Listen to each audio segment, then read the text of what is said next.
സഞ്ചാരം 1997 ആരംഭിച്ചിട്ട് ഇപ്പോൾ 28 വർഷം പിന്നിട്ടിരിക്കുകയാണ്. ഈ ഒക്ടോബർ മാസം 24-ാം തീയതി ആകുമ്പോൾ നമ്മളുടെ 28ാമത്തെ വർഷത്തിലേക്ക് നമ്മൾ എത്തുകയാണ്. ഈ യാത്രകളിലെ പല അനുഭവങ്ങളും നമ്മൾ സഞ്ചാരിയുടെ ഡയറിക്കുറിപ്പിലൂടെ നിങ്ങളുടെ അടുത്ത് പങ്കുവച്ചിട്ടുണ്ട്. ഇപ്പോഴും പുതിയ പുതിയ അനുഭവങ്ങളിലൂടെ നമ്മൾ സഞ്ചരിച്ചുകൊണ്ടിരിക്കുകയാണ്. എല്ലാ മാസവും പുതിയ പുതിയ രാജ്യങ്ങളിലേക്ക് നമ്മൾ സഞ്ചരിച്ചുകൊണ്ടിരിക്കുകയാണ്. ചിലപ്പോൾ പുതിയ രാജ്യമല്ലായിരിക്കാം, നമ്മൾ നേരത്തെ പോയ ഒരു രാജ്യത്തിൻ്റെ മറ്റൊരു ഭാഗത്തേക്ക്, മറ്റൊരു കാഴ്ചയിലേക്കായിരിക്കാം പോയിട്ടുണ്ടാവുക. ഒരു രാജ്യത്തെയും സമഗ്രമായ കാഴ്ചകൾ ചിത്രീകരിച്ചല്ല സഞ്ചാരം മടങ്ങുന്നത്. നമുക്ക് ലഭ്യമായ സാഹചര്യങ്ങൾക്കനുസരിച്ച് ചെയ്യാൻ കഴിയുന്ന ഒരു സാധാരണ മലയാളി ചെയ്യാൻ സാധ്യതയുള്ളതിനേക്കാൾ കൂടിയ മികവിലും കഴിവിലും അത് ചെയ്യാൻ നമ്മൾ ശ്രമിക്കാറുണ്ട്.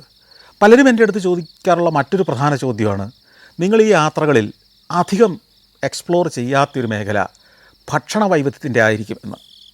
അത് വാസ്തവമാണ്. എൻ്റെ സഞ്ചാരത്തിൻ്റെ ആദ്യകാല യാത്രകൾ മുതൽ എടുത്ത് പരിശോധിക്കുമ്പോൾ ഭക്ഷണം തേടിയുള്ള യാത്രകൾ വളരെ കുറവായിരുന്നു. തീരെ ഇല്ലാന്ന് തന്നെ പറയാം. അപൂർവമായിട്ട് ഞാൻ കഴിക്കുന്ന ഭക്ഷണത്തിൻ്റെ, അല്ലെങ്കിൽ ചില സ്ഥലങ്ങളിൽ പാചകം ചെയ്യുന്ന ഭക്ഷണത്തിൻ്റെ തയ്യാറെടുപ്പുകളുടെ ഒക്കെ ചില ദൃശ്യങ്ങൾ കാണിച്ചെങ്കിലായി. 97, 98, 99 കാലത്തൊന്നും ഫുഡ് വ്ളോഗിങ് എന്ന് പറയുന്നൊരു സങ്കല്പം തന്നെ ലോകത്തില്ല, അല്ലെങ്കിൽ കാണിക്കുന്നില്ല. കുക്കറി ഷോകൾ തന്നെ അപൂർവമാണ് അക്കാലത്ത്. ഒരു ട്രാവലോഗിൽ ഭക്ഷണം ഉൾപ്പെടുത്തേണ്ടതാണെന്നുള്ളൊരു ചിന്ത അക്കാലത്തില്ല. മറ്റൊരു പ്രധാന കാര്യം എന്താണെന്ന് വെച്ച് കഴിഞ്ഞാൽ, എൻ്റെ യാത്രകളിൽ ഭക്ഷണത്തിന് തീരെ പ്രാധാന്യം ഉണ്ടായിരുന്നില്ല എന്നുള്ളതും വസ്തുതയാണ്. അതായത് രാവിലെ മിക്കവാറും താമസിക്കുന്ന ഹോട്ടലിൽ നിന്നൊരു കോണ്ടിനെൻ്റൽ ബ്രേക്ക്ഫാസ്റ്റാണ് മിക്കവാറും എല്ലാ ഹോട്ടലിലുള്ളത്. അത് കോംപ്ലിമെൻ്ററി എന്ന് പറഞ്ഞാലും അതിൻ്റെയും കൂടെ തുക കൂട്ടിയാണ് നമുക്ക് ബില്ലിടുന്നത്. അങ്ങനെയുള്ള ആ ബ്രേക്ക്ഫാസ്റ്റിൽ മിക്കവാറും എല്ലാം ഒരേ ഇനം വിഭവങ്ങളായിരിക്കും.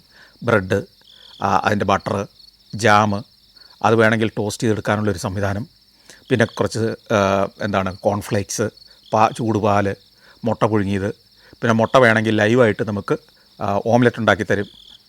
അങ്ങനെ ഒരു സ്ഥിരം പാറ്റേണാണ്. അതിനകത്ത് പ്രത്യേകിച്ച് വൈവിധ്യങ്ങളോ പ്രത്യേകതകളോ ഒന്നും ഉണ്ടായിരുന്നില്ല. ഉച്ച സമയത്ത് പലപ്പോഴും ഞാൻ ഭക്ഷണം കഴിക്കാറില്ല. കാരണം ഒരു ദിവസം ഓടിയെത്താൻ കഴിയുന്ന പരമാവധി സ്ഥലങ്ങളിലേക്കും ദൃശ്യങ്ങളിലേക്കും ഓടിയെത്താനുള്ള ഒരു വ്യഗ്രതയായിരുന്നു. പിന്നെയുള്ളത് വൈകിട്ടാണ് ഭക്ഷണം കഴിക്കുക. വൈകിട്ട് ഞാൻ ചെയ്തിരുന്നത് പലപ്പോഴും ഏതെങ്കിലും ഒരു സൂപ്പർ മാർക്കറ്റിൽ കയറും. താമസിക്കുന്ന ഹോട്ടലിൻ്റെ സമീപത്തുള്ള ഏതെങ്കിലും ഒരു സൂപ്പർ മാർക്കറ്റിൽ കയറും. ഈ സൂപ്പർ മാർക്കറ്റിൽ കയറിയിട്ട് അവിടെ നിന്ന് ഏറ്റവും കുറഞ്ഞ വിലയ്ക്ക് കിട്ടുന്ന കുറച്ച് ബ്രെഡ്, അല്ലെങ്കിൽ കുറച്ച് ഫ്രൂട്ട്സ്, ഓറഞ്ചോ ഗ്രേപ്സോ അങ്ങനെ എന്തെങ്കിലുമൊക്കെ കുറച്ച് സാധനങ്ങൾ, പിന്നെ എന്തെങ്കിലും ചെറിയ പിക്കിൾ പോലത്തെ ചെറിയ സാധനങ്ങൾ. ഇപ്പോൾ എനിക്ക് പറയാനൊരു നാണക്കേട് തോന്നുമെങ്കിലും അന്ന് അങ്ങനെയായിരുന്നു സഞ്ചാരം. ആ കാഴ്ചയൊന്നും ചിത്രീകരിച്ച് കാണിക്കേണ്ടതാണെന്ന് എനിക്ക് അന്നും തോന്നിയില്ല. മാത്രമല്ല, അതൊന്നും നാട്ടുകാർ അറിയാതിരിക്കുന്നതാണ് നല്ലത്. ഞാനിങ്ങനെ ദാരിദ്ര്യത്തിലാണ് സഞ്ചരിച്ചിരുന്നതെന്നുള്ള നാട്ടുകാർ അറിയണ്ട എന്നൊരു ചിന്ത അക്കാലത്തുണ്ടായിരുന്നു. അതുകൊണ്ട് തന്നെ ഞാൻ ഭക്ഷണം അധികം സഞ്ചാരത്തിൽ കാണിച്ചിട്ടില്ല.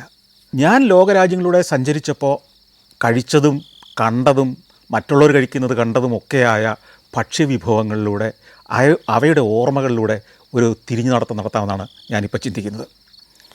എൻ്റെ ആദ്യത്തെ യാത്ര ഏതായിരുന്നു ചോദിച്ചാൽ സഞ്ചാരത്തിൻ്റെ യാത്രയല്ല. എൻ്റെ കുടുംബവുമൊത്ത് എൻ്റെ മാതാപിതാക്കൾ ഞങ്ങളുമായി നടത്തിയിരുന്ന ചില യാത്രകളുണ്ട് ബാല്യകാലത്ത്. ഞാൻ നേരത്തെ സഞ്ചാരിയുടെ ഡയറിക്കുറിപ്പിൽ തന്നെ പറഞ്ഞിട്ടുണ്ട്, എൻ്റെ പിതാവ് ഒരു പാലക്കോളേജ് നടത്തിയിരുന്നെന്നും എല്ലാ വർഷവും 1-2 തവണ വിദ്യാർത്ഥികളുമായി അദ്ദേഹം യാത്ര നടത്തുന്നു. ആ യാത്രയിൽ ഞങ്ങളും അദ്ദേഹത്തിൻ്റെ മക്കളെന്ന നിലയിൽ ഞങ്ങൾ 3 പേര്, ഇപ്പം ഞങ്ങൾ 4 പേരുണ്ട്, പക്ഷേ അന്ന് എൻ്റെ അനുജനുണ്ടായിട്ടില്ല ആ യാത്രകളിലൊന്നും. അവസാനത്തെ ഒരു യാത്ര വരുമ്പോഴാണ് അദ്ദേഹം ജനിച്ചിട്ടുള്ളത്. അത്തരം യാത്രകളിൽ ആണ് നമ്മുടെ നാട്ടിൽ കഴിക്കുന്ന ഭക്ഷണത്തിൽ നിന്ന് വ്യത്യസ്തമായിട്ട് എന്തെങ്കിലും കഴിക്കുന്നത്. ഞങ്ങളുടെ വീട്ടിൽ അന്ന് അധ്യാപകരുടെ ഒരു കുടുംബമാണ്. 2 പേർക്കും, ഭാര്യയ്ക്കും ഭർത്താവിനും രാവിലെ ജോലിക്ക് പോകണം, മക്കളും സ്കൂളിലേക്ക് പോകണം. അപ്പം വീടടച്ച് എല്ലാവരും കൂടെ പോവുകയാണ്. അപ്പോൾ അതുകൊണ്ട് വീട്ടിൽ വിഭവസമൃദ്ധമായ ഭക്ഷണങ്ങളൊന്നും ആയിരുന്നില്ല ആ കാലത്ത്. രാവിലെ ചോറുണ്ടാക്കും. ഈ ചോറ് രാവിലെ സ്കൂളിൽ പോകുന്നതിന് മുമ്പ് ഞങ്ങൾ കഴിക്കുന്നത് ഈ ചോറാണ്. ഉച്ചയ്ക്ക് പൊതിഞ്ഞു കൊണ്ടുപോകുന്നത് ഈ ചോറാണ്. വൈകിട്ട് തിരിച്ചു വന്നാൽ അത്താഴം കഴിക്കുന്നതും ചോറിന് പകരം കഞ്ഞിയാണ്. അപ്പോൾ അതിനൊക്കെ അക്കാലത്തെ ഏറ്റവും പരിമിതമായ കറികളൊക്കെ ഉണ്ടാവുക. ഏറ്റവും ആഡംബരം എന്ന് പറയുന്നത് ഞായറാഴ്ചകളിൽ ഇറച്ചി വാങ്ങും. അത് തിങ്കളും ചൊവ്വായും ചിലപ്പോൾ അത് ബുധനാഴ്ച വരെയും കൂടെ അങ്ങ് നീണ്ടുപോകും. അതുകൊണ്ട് അത് വലിയ ഹാപ്പിയാണ്. അത് കഴിഞ്ഞാൽ പിന്നെയുള്ള ഒരാഡംബരം എന്ന് പറയുന്നത് ചില ദിവസങ്ങളിൽ മുട്ടയുണ്ടാവും. അപ്പം ബാക്കിയൊക്കെ നമുക്കിഷ്ടമില്ലാത്ത എന്തെങ്കിലും പച്ചക്കറികളോ, ചീരക്കറി, കുറേ ഇലക്കറികളൊക്കെ അമ്മയുടെ സ്ഥിരം രുചികരമാണ്, പക്ഷേ നമുക്ക് കുട്ടികൾക്ക് തീർച്ചയായിട്ടും അത് വലിയ താല്പര്യമില്ലല്ലോ. അത്തരം കറികളായിരുന്നു. ഇതായിരുന്നു നിരന്തരമായൊരു ചിട്ട വീട്ടിൽ. എന്നാൽ അപ്രതീക്ഷിതമായിട്ട് ചില ദിവസം സ്കൂളിലേക്ക് പോകാൻ ഇറങ്ങുന്നതിന് തൊട്ട് മുമ്പ് ചില അതിഥികളൊക്കെ കയറി വരും. അവർ പറയാതെ വരിക.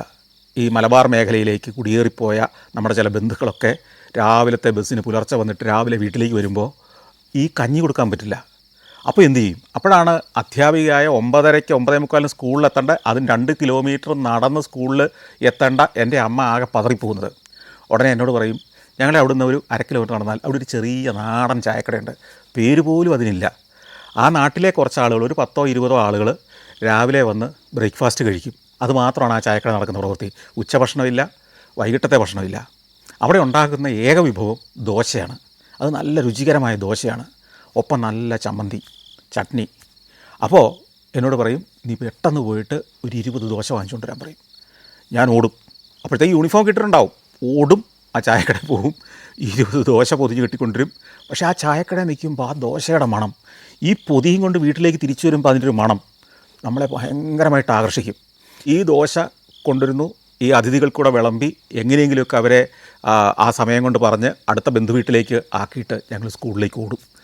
ദീർഘകാലം ഒരു മല കയറി ഇറങ്ങി 2 കിലോമീറ്റർ നടന്ന് ചെല്ലുന്ന കണ്ണഞ്ചിറ കുന്നെന്ന് പറഞ്ഞാൽ കുന്ന് കയറി ഇറങ്ങി വേണമായിരുന്നു ഞങ്ങൾക്ക് സ്കൂളിലേക്ക് പോകാൻ. അപ്പോൾ ഈ കുന്നിൻ്റെ മുകളിലെത്തുമ്പോൾ മിക്കവാറും ഫസ്റ്റ് ബെല്ലടിക്കുന്ന കേൾക്കാം, പിന്നെ ഒരു ഓട്ടമാണ് സെക്കൻഡ് ബെല്ലടിക്കുന്നതിന് മുമ്പ് സ്കൂളിൽ ചെല്ലാൻ വേണ്ടി. അപ്പം ആ ഒരു കാലത്തും ഭക്ഷ്യ വൈവിധ്യം അധികം ഉണ്ടായിരുന്നില്ല.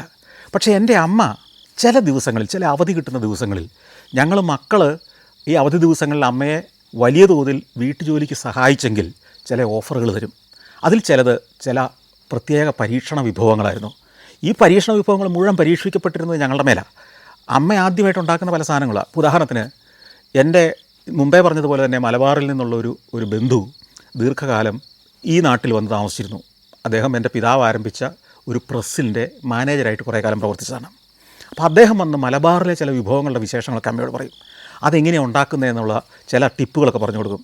ശനിയാഴ്ചയോ ഞായറാഴ്ചയോ അമ്മ അതിന്മേൽ പരീക്ഷണം നടത്തും. ഒരു തവണ അതുപോലെ നെയ്ച്ചോറുണ്ടാക്കിയത് ഞാൻ ഓർക്കുന്നുണ്ട്. ഒരു തവണ ബിരിയാണി ആദ്യമായിട്ടുണ്ടാക്കിയത് എൻ്റെ വീട്ടിൽ എൻ്റെ അമ്മയാണ്. പക്ഷേ ശരിയായ ബിരിയാണി അതൊന്നും ആയിരുന്നില്ലെന്ന് പിന്നീട് വർഷങ്ങൾക്ക് ശേഷം മലപ്പുറത്ത് എൻ്റെ ഒരു ബന്ധുവിൻ്റെ കല്യാണത്തിന് പോയി കല്യാണ സദ്യ ബിരിയാണി കഴിച്ചപ്പോഴാണ് എനിക്ക് മനസ്സിലായത്, എൻ്റെ അമ്മ ഞങ്ങൾക്ക് തന്നിരുന്ന ആ ബിരിയാണി ശരിക്കും പറഞ്ഞാൽ ബിരിയാണിയുടെ 7 അയലോക്കത്ത് വരുന്നൊരു ബിരിയാണി ആയിരുന്നില്ല എന്നുള്ളത്. അമ്മയുടെ പരിമിതമായ ജ്ഞാനം വെച്ച് അന്ന് ചെയ്തിരുന്ന ബിരിയാണിയാണ്. പക്ഷേ അന്ന് ഞങ്ങൾക്കത് വലിയ രുചികരമായിരുന്നു.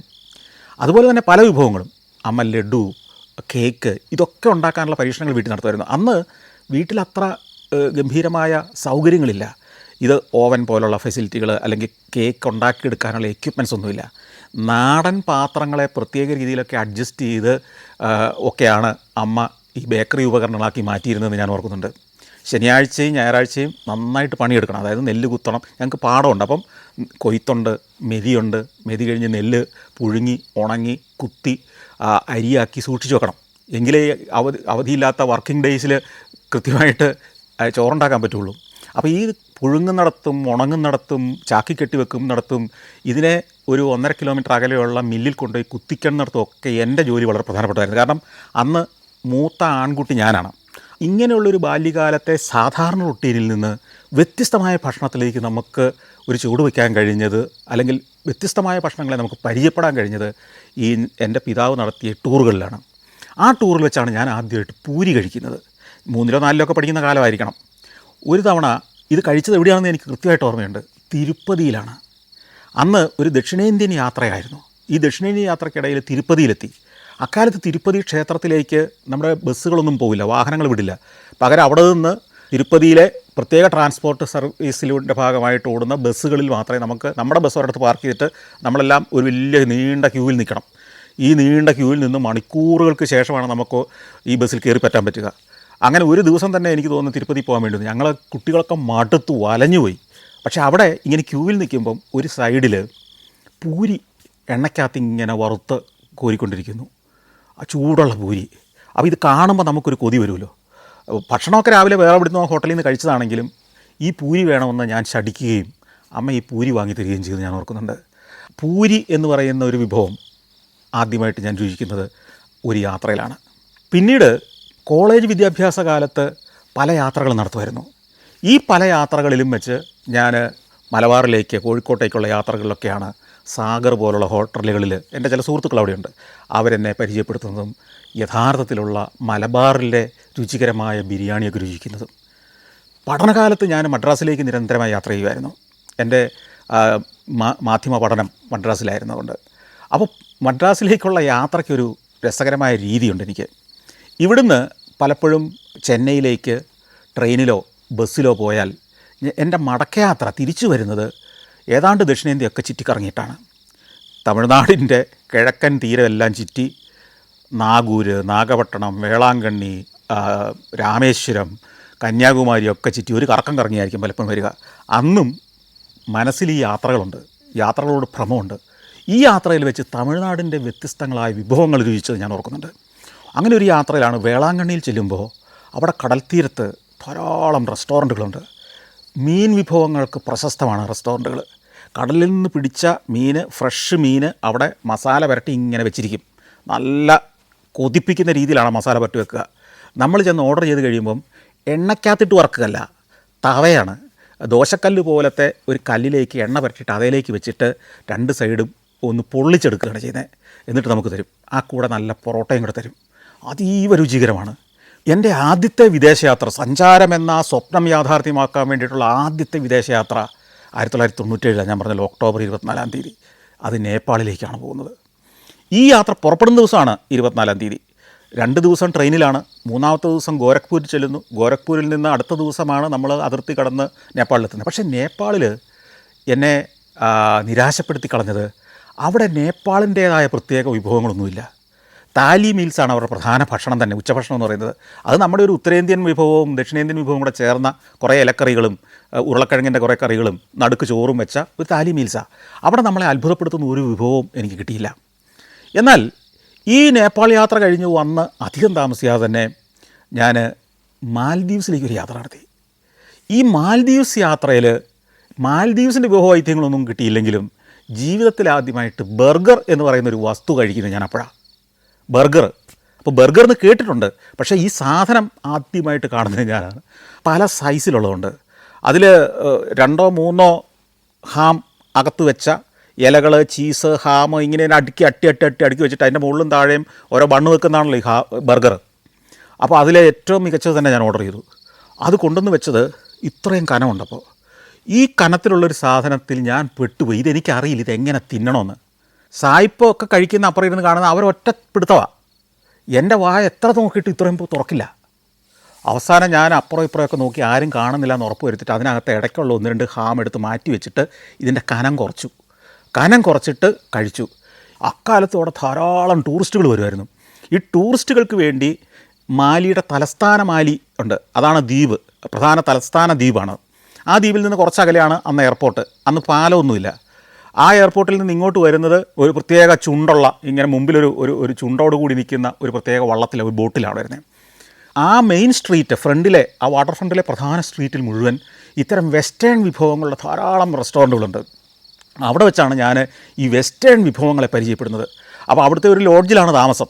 പക്ഷേ രാവിലെയും വൈകിട്ടും ഭക്ഷണം കഴിക്കാൻ ഈ വാട്ടർ ഫ്രണ്ടിലെ റെസ്റ്റോറൻറ്റുകളിലേക്ക് വരും. പിന്നീട് ഞാൻ തിരിച്ച് നാട്ടിലെത്തി അധികം താമസിയാതെ തന്നെ ഒരു ഡോക്യുമെൻ്ററിയുടെ ചിത്രീകരണത്തിന് വേണ്ടി ഞാൻ ലക്ഷദ്വീപിലേക്ക് യാത്ര ചെയ്തു. എൻ്റെ 2-3 സുഹൃത്തുക്കൾക്കൊപ്പം. എനിക്ക് ക്യാമറ തരികയും എൻ്റെ സഞ്ചാരത്തിൻ്റെ ആദ്യകാലത്തും എൻ്റെ ടെലിവിഷൻ പ്രവർത്തനങ്ങളുടെ ആദ്യകാലത്തും ഒക്കെ എനിക്ക് ഏറ്റവും സപ്പോർട്ട് ചെയ്യുകയും എൻ്റെ അടുത്ത സുഹൃത്തായിരിക്കുകയും ചെയ്തിരുന്ന ഷൗക്കത്തുണ്ട്. ലെൻസ്മാൻ സ്റ്റുഡിയോ, എറണാകുളത്തെ പ്രശസ്തമായൊരു സ്റ്റുഡിയോ ആയിരുന്നു. അക്കാലത്ത് ടെലിവിഷൻ്റെ ഏറ്റവും നല്ല പ്രൊഡക്ഷൻ സെൻ്ററായിരുന്നു ഈ ലെൻസ്മാൻ സ്റ്റുഡിയോ. ആ ഷൗക്കത്ത് ഒരു ദിവസം എന്നെ വിളിച്ചിട്ട് പറയുന്നു, നമുക്ക് ഒരു ഡോക്യുമെൻ്ററി ചെയ്യണം, നിങ്ങൾ ക്യാമറ ആയിട്ട് ഉടനെ വരണം. നമുക്ക് ലക്ഷദ്വീപിലാണത്. PM സെയ്ദ് അക്കാലത്ത് പാർലമെൻറ്റിൻ്റെ ഡെപ്യൂട്ടി സ്പീക്കറായി തിരഞ്ഞെടുക്കപ്പെട്ടു. അദ്ദേഹത്തെക്കുറിച്ചും അദ്ദേഹത്തിൻ്റെ ദ്വീപുകളെക്കുറിച്ചുള്ള ഡോക്യുമെൻ്ററിയാണ്. അങ്ങനെ ഒരു കപ്പലിൽ ഞാൻ, ഈ ഷൗക്കത്ത്, NP അബു എന്ന് പറയുന്ന ദ്വീപ് എന്ന് പറയുന്ന സിനിമയുടെയൊക്കെ പ്രൊഡ്യൂസർ, പിന്നെ OK ജോണി എന്ന പ്രശസ്തനായ എഴുത്തുകാരനും ഡോക്യുമെൻ്ററി നിർമ്മാതാവൊക്കെ OK ജോണി, ഇങ്ങനെ ഞങ്ങൾ 3-4 പേര് ലക്ഷദ്വീപിൽ ചെല്ലുന്നു. ഈ PM സെയ്ദ് സാഹിബിൻ്റെ അതിഥികളായിട്ടാണ് ഞങ്ങളവിടെ താമസിക്കുന്നത്. അടുത്ത 3-4 ദിവസം കൊണ്ട് വേണം ഇതെല്ലാം ഷൂട്ട് ചെയ്തെടുക്കാൻ. അദ്ദേഹം പോകുന്നിടത്ത് അദ്ദേഹത്തിന് കിട്ടുന്ന സ്വീകരണങ്ങൾ, അദ്ദേഹത്തിൻ്റെ ജനങ്ങളുമായിട്ടുള്ള ഇടപെടൽ, ഇങ്ങനെ എല്ലാ വിഷ്വൽസും എടുത്തുകൊണ്ടിരിക്കുക. ഡോക്യുമെൻ്ററി സ്ക്രിപ്റ്റ് എപ്പോഴും ആയിട്ടില്ല, എടുത്തു വെക്കുക, അത് കഴിഞ്ഞിട്ട് സ്ക്രിപ്റ്റ് ഉണ്ടാക്കാമെന്നുള്ള ചിന്തയിലാണ്. ഇതിലെ ഏറ്റവും പ്രധാന ചടങ്ങ് എന്താ അറിയോ? എല്ലാ ദിവസവും രാവിലെയും ഉച്ചയ്ക്കും വൈകിട്ടും ഭക്ഷണം ലക്ഷദ്വീപുകാരുടെ സ്നേഹത്തിൻ്റെയും ആതിഥ്യമര്യാദയുടെയും ഏറ്റവും ഗംഭീരമായ ഉദാഹരണമാണ് ആ ഭക്ഷണം വിളമ്പൽ. ഈ സെയ്ദ് സാഹിബ് ഇരിക്കുന്ന അതേ ടേബിളിൽ തന്നെയാണ് ഞങ്ങളെ ഇരുത്തുക, ഞങ്ങൾ ഈ 4-5 പേരും. പിന്നെ അവിടുത്തെ ഏറ്റവും പ്രമാണിമാരായ 3-4 പേരും ഉണ്ടാകും. അങ്ങനെ ഒരു 10-12 പേര് വലിയൊരു ടേബിളിൽ ഇങ്ങനെ ഇരിക്കും. ഇത് ഓരോ നേരവും ഓരോ വീടുകളിലാണ്, ഓരോ സ്ഥലത്താണ്, ഓരോ പ്രമാണി വീടുകളായിരിക്കണം. അവിടെയാണ് സദ്യ ഒരുക്കുന്നത്. ഞങ്ങൾ അങ്ങോട്ട് ചെല്ലും. അവിടെ ചെല്ലുമ്പോൾ ആ മേശയിൽ കൈവെക്കാൻ പറ്റാത്തത്ര വിഭവങ്ങൾ കൊണ്ട് നിറച്ചു വച്ചിരിക്കും. എന്തെല്ലാം വിഭവങ്ങൾ! പ്രധാനമായിട്ട് ഈ ദ്വീപിൽ നമുക്കറിയാം അധികം വിഭവങ്ങളൊന്നും കിട്ടാനില്ല. മത്സ്യമാണ് പ്രധാന വിഭവം, ട്യൂണ മത്സ്യം. ഈ ട്യൂണ മത്സ്യത്തിൻ്റെ തന്നെ പല വകഭേദങ്ങൾ. ട്യൂണ മത്സ്യം കറിയാക്കി വെച്ചിരിക്കുന്നത്, ട്യൂണ മത്സ്യത്തിൻ്റെ ചതച്ച് മുളകും ഇഞ്ചിയും ഉള്ളിയും ഒക്കെ ചേർത്ത് മാസ് എന്ന് പറയുന്ന, മാസ് പൊടി എന്ന് മറ്റാണ് അതിൻ്റെ പേര്, മാസ് എന്ന് പറയുന്നൊരു വിഭവമുണ്ട്. അപാര രുചിയാണ്. ചോറിൻ്റെ കൂടെ ആ സാധനം കൂട്ടി കഴിക്കുക എന്ന് പറഞ്ഞുകൊണ്ടല്ലോ ഒരു ഗംഭീര വിഭവമാണ്. ഈ മാസ് എന്നൊക്കെ ഞാൻ ആദ്യമായിട്ട് കേൾക്കുകയാണ്.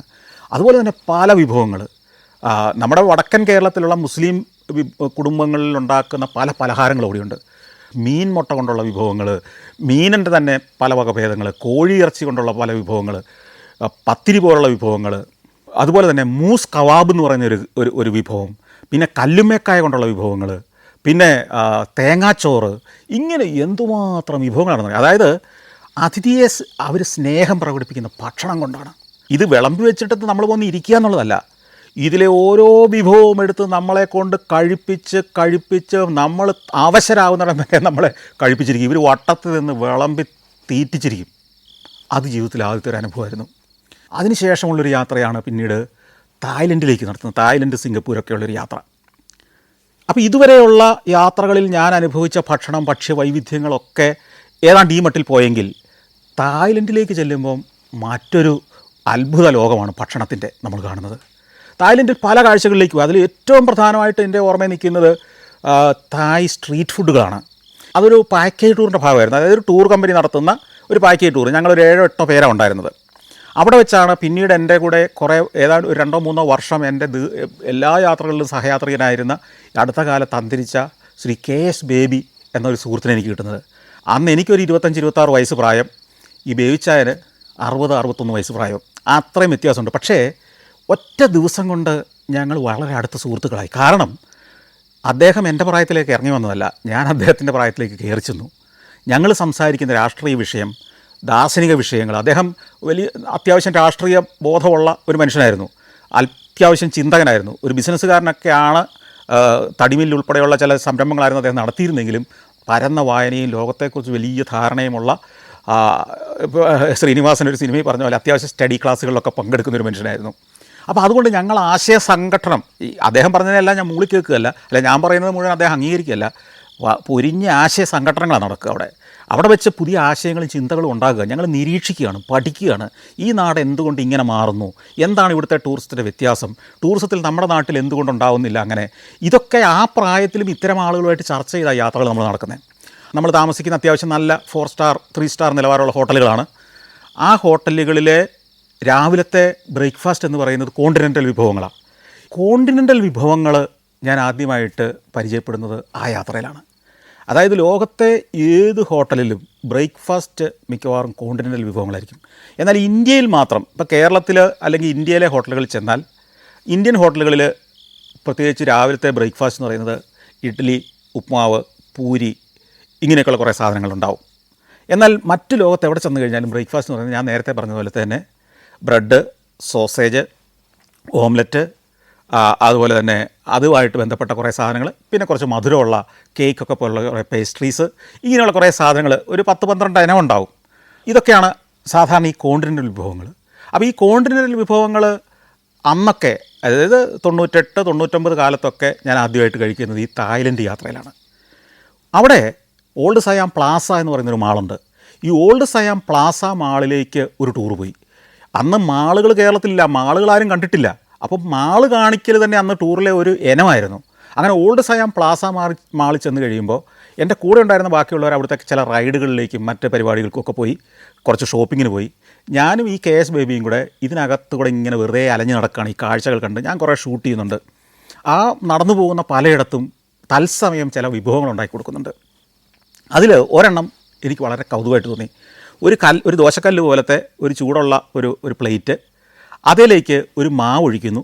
മാവ് ഒഴിച്ചിട്ട് നമ്മൾ ദോശ ആ ഒഴിക്കുന്ന പാത്രത്തിൻ്റെ മൂട് കൊണ്ട് പരത്തുകയാണല്ലോ ചെയ്യുന്നത്. ഇതങ്ങനെയല്ല, ഒരു വടിയാണ്, ഒരു സ്കെയിൽ പോലത്തെ ഒരു വസ്തു. ഇതിലേക്ക് ഈ സ്കെയിൽ വെച്ചിട്ട് ഈ സ്കെയിലൊന്ന് വട്ടം കറക്കും. സ്കെയിലൊന്ന് വട്ടം കറക്കി കഴിയുമ്പോഴത്തേക്കും നല്ല തിന്നായിട്ട് വട്ടത്തിൽ നല്ല കൃത്യമായ വൃത്താകാരത്തിൽ ഒരു ദോശ പോലെ, നമ്മുടെ നെയ് റോസ്റ്റിൻ്റെ മാവ് പരട്ടിയ പോലെ നല്ല ക്ലീനായിട്ട് അതങ്ങോട്ട് ആകും. എന്നിട്ട് ഇതിൻ്റെ മുകളിലേക്ക് മുട്ട പൊട്ടിച്ചൊഴിക്കും. അതിനുശേഷം അതിൻ്റെ മുകളിലേക്ക് ബട്ടർ ഇടും.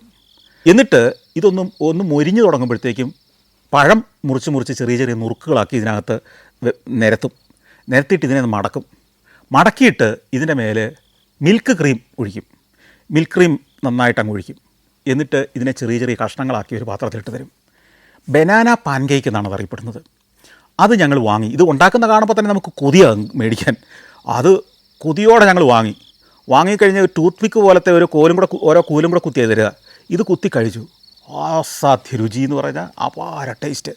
പിന്നീട് ഞാൻ കിഴക്കനേഷ്യയിലേക്ക് എവിടെ യാത്ര ചെയ്തപ്പോഴും, തായ്ലൻഡിലേക്ക് പോയപ്പോഴാവട്ടെ, വിയറ്റ്നാമിൽ പോയപ്പോഴാവട്ടെ, എപ്പോഴും ഒരു തവണയെങ്കിലും ഈ ബനാന പാൻ കേക്ക് കഴിക്കാതിരുന്നിട്ടില്ല. പല രാജ്യങ്ങളിലും ഈ ബനാന പാൻ കേക്കിന് പല പേരാണ് പറയുന്നത്. തന്നെയല്ല, ഇതിനകത്ത് ഇൻഗ്രീഡിയൻസും മാറും.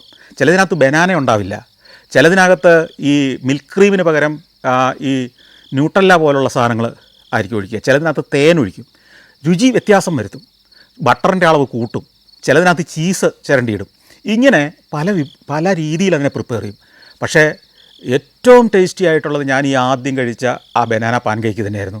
ഈ ബനാന പാൻ കേക്ക് ഇന്ന് തായ്ലൻഡിലും മലേഷ്യയിലും എവിടെ ചെന്നാലും കിട്ടും. എനിക്ക് തോന്നുന്നു ധാരാളം മലയാളികൾ ഇത് സ്വന്തം വീടുകളിൽ ഇപ്പോൾ ഉണ്ടാക്കാൻ തുടങ്ങിയിട്ടുണ്ട്. ഇത് നമുക്കിവിടെ ഉണ്ടാക്കാവുന്നതേ ഉള്ളൂ. ഞാൻ തിരിച്ച് നാട്ടിൽ വന്നിട്ട് എൻ്റെ ഭാര്യയെക്കൊണ്ട് ഈ പലഹാരങ്ങൾ ഉണ്ടാക്കിച്ചതൊക്കെ ഞാനിപ്പോൾ ഓർക്കുന്നുണ്ട്. ബാങ്കോക്കിൽ നിന്ന് പിന്നെ നമ്മൾ പട്ടയയിലേക്കാണ് പോകുന്നത്.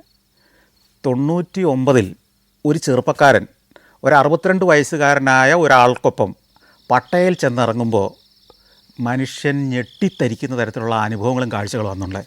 ഇന്ന് പട്ടയ ഒത്തിരി മാറിപ്പോയി. കുറച്ചുകൂടെ ഡീസൻ്റായി, കുറച്ചുകൂടെ പരിഷ്കൃതമായി, കുടുംബസഞ്ചാരികളെയും കൂടെ ആകർഷിക്കുന്ന രീതിയിലേക്ക് പട്ടയ മാറി. അന്ന് കുറച്ചുകൂടെ പ്രാകൃതമായിരുന്നു പട്ടയ. ലൈവ് സെക്സ് ഷോകൾ വരെ നടക്കുന്ന സ്ഥാപനങ്ങളുണ്ടായിരുന്ന ഒരു പട്ടയയിലാണ് ഞാൻ ഈ 99 ചെന്നിറങ്ങുന്നത്. ആ ഞെട്ടലിൽ നിന്ന് പുറത്തേക്ക് ഇറങ്ങുമ്പോൾ നമ്മൾ വഴിയോരത്തെ ഫുഡ് സ്ട്രീറ്റുകളാണ് കാണുന്നത്. ഈ ഫുഡ് സ്ട്രീറ്റുകളിലെ വിഭവങ്ങളുടെ വൈവിധ്യം നമ്മളെ ഞെട്ടിച്ച് കളയും. പലതരം വിഭവങ്ങൾ. എന്തിനേറെ അവിടെ ഒരു തരം സലാഡുണ്ട്. ഈ സാലഡ് പോലും വിചിത്രമാണ്. അതായത് പപ്പായ ഉണ്ടല്ലോ, പപ്പായ നൂഡിൽസ് പോലെ അരിഞ്ഞെടുക്കും. ഒരു പ്രത്യേക ഉപകരണത്തിൽ വെച്ച് ഇങ്ങനെ ഉരച്ചൊരച്ച് ഇങ്ങനെ നൂലായിട്ട് പപ്പായയുടെ നൂലാക്കി മാറ്റിയിട്ട് അതിൻ്റെ മേൽ ചിലതരം സോസുകളും അല്പം മാങ്ങായുടെ കഷ്ണങ്ങളും അതുമെല്ലാം ഇട്ട് ഇതിനെ കുഴച്ച് കുറച്ച് പൊടികളും എന്തൊക്കെ ഇട്ട് ഒരു പ്ലേറ്റിൽ വെച്ച് തരും. പപ്പായയാണ് സാധനം, പച്ച പപ്പായ. പക്ഷേ ഈ സാധനത്തിൻ്റെ ടേസ്റ്റ് അപാരമാണ്. പച്ചയായ പച്ചക്കറിക്ക് ഇത്ര രുചി ഉണ്ടാക്കാമെന്ന് നമ്മളെ അത്ഭുതപ്പെടുത്തുന്ന ഒരു സ്ഥലമായിരുന്നു ഈ പട്ടയയിലെ സ്ട്രീറ്റ് റെസ്റ്റോറൻറ്റുകൾ. വേറെ ചിലത് അവിടുത്തെ നമ്മളെ അത്ഭുതപ്പെടുത്തുന്ന വിഭവങ്ങൾ എന്ന് പറയുന്നത്, അക്കാലത്ത്, ഇന്നതൊന്നും അത്ഭുതമല്ല, ഈ താറാവിനെ മുഴുവനോടെ പൊരിച്ച് കെട്ടിത്തൂക്കിയിട്ടിരിക്കും. നമ്മുടെ തട്ടുകടകളുണ്ടല്ലോ, ഈ കടകളുടെ മുമ്പിൽ മുഴുവൻ ഒരു 2 ലെയറായിട്ട് പൊരിച്ച താറാവിനെ ഇങ്ങനെ തൂക്കിയിട്ട് കിടന്നിരിക്കട്ടെ. അന്നൊരു ഫുൾ താറാവ് എന്നൊക്കെ പറഞ്ഞാൽ നമുക്ക് വലിയ കൗതുകം, അത്ഭുതമാണ്.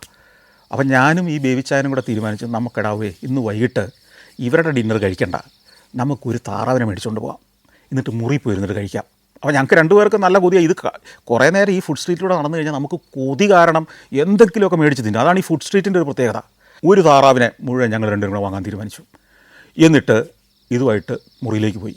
ഹോട്ടലുകളുള്ള എല്ലാ സ്ഥലത്തും അതിന് സമീപം ചെറിയ മാർക്കറ്റുകളുണ്ടാവും, സൂപ്പർ മാർക്കറ്റിൻ്റെ ചെറിയ വേർഷൻ. അപ്പോൾ അവിടുന്ന് ഞങ്ങൾ കുറച്ച് ബ്രെഡും വാങ്ങി ഈ താറാവിനെ ഇന്ന് വൈകിട്ട് ശരിയാക്കാമെന്ന് വിചാരിച്ച് ഞങ്ങൾ മുറിയിലേക്ക് വന്നു. ഞങ്ങളുടെ കയ്യിലുണ്ടായിരുന്ന സാധനങ്ങളൊക്കെ കൊണ്ട് മുറിച്ചു തിന്നാൻ തുടങ്ങിയപ്പോൾ ഒരു പ്രശ്നം, ഈ കണ്ട അത്ര ഗംഭീരമല്ല. കഴിച്ചപ്പം ഒരു പച്ച രുചിയാണ്. മസാലകൾ അധികം ചേർത്തിട്ടില്ല, ഉപ്പ് പോലും വേണ്ടത്രയില്ല. ഇപ്പം എന്ത് ചെയ്യും? ഞാൻ ഈ ഹോട്ടലിൻ്റെ തന്നെ റെസ്റ്റോറൻറ്റിൽ പോയി കുറച്ച് കുരുമുളക് പൊടി, ഉപ്പ് പൊടിയൊക്കെ അവരോട് ചോദിച്ചു, തരാൻ പറ്റുമോ?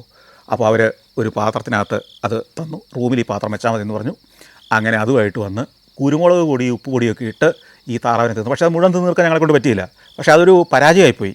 തായ്ലൻഡിലെ ഫുഡ് സ്ട്രീറ്റുകളിൽ വിൽക്കാൻ വെച്ചിരിക്കുന്നതിൽ നമ്മൾ ഈ കണ്ടതുപോലത്തെ ഫുൾ താറാവ് പുഴുങ്ങിയെന്ന് മാത്രമല്ല, കോഴിയുടെ പാദങ്ങൾ, കോഴിയുടെ തല, കോഴിയുടെ ആന്തരാവയവങ്ങൾ, കോഴിയുടെ മാത്രമല്ല ആടിൻ്റെ, പന്നിയുടെ ഒക്കെ ആന്തരാവയവങ്ങൾ ഇങ്ങനെ ഓരോരോ ട്രേകളിൽ ഇതിങ്ങനെ വെച്ചിരിക്കുകയാണ്. പുഴുങ്ങി ഫ്രൈ ചെയ്തൊക്കെ വെച്ചിരിക്കുകയാണ്.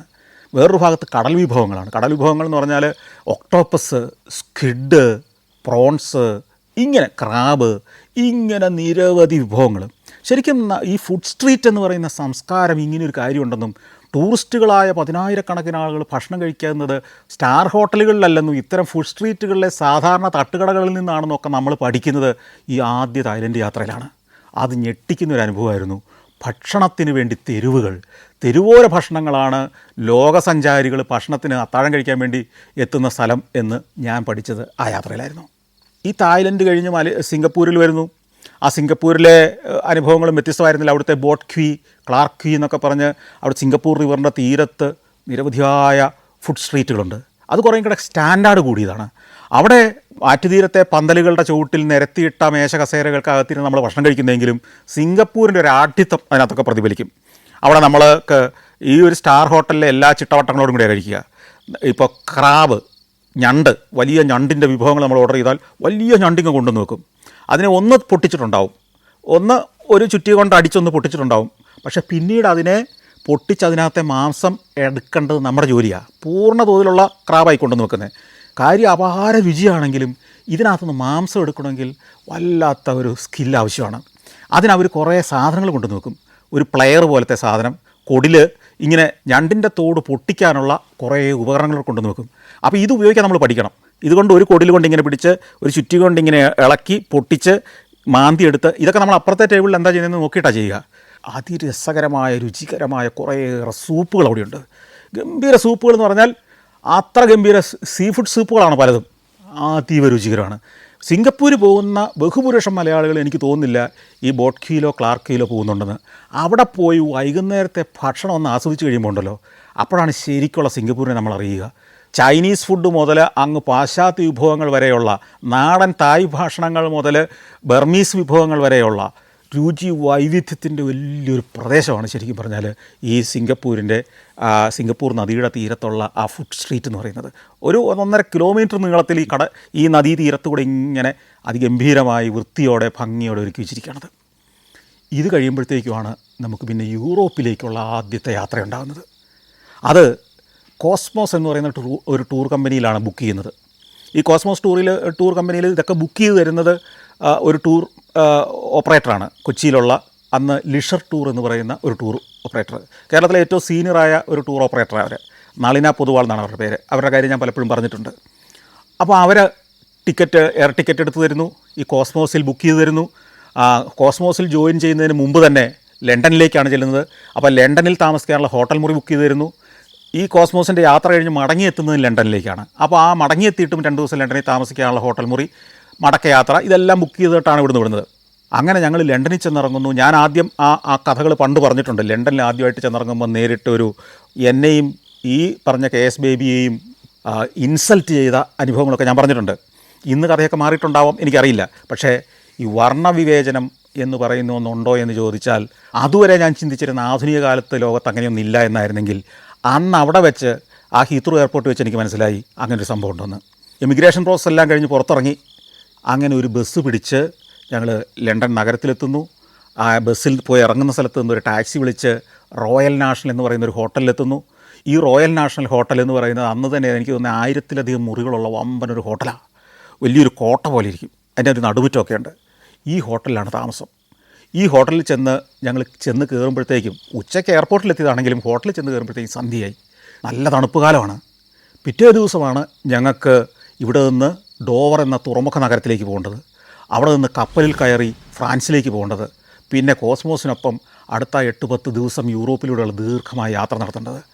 ആ യാത്ര തുടങ്ങുന്ന പിറ്റേ ദിവസം രാവിലെ ഞങ്ങളെ കാത്ത് ജീവിതത്തിൽ അതുവരെ ഉണ്ടായിട്ടില്ലാത്ത വലിയ ചില സംഘർഷങ്ങൾ, ചില പ്രതിസന്ധികൾ കാത്തിരിക്കുകയായിരുന്നു.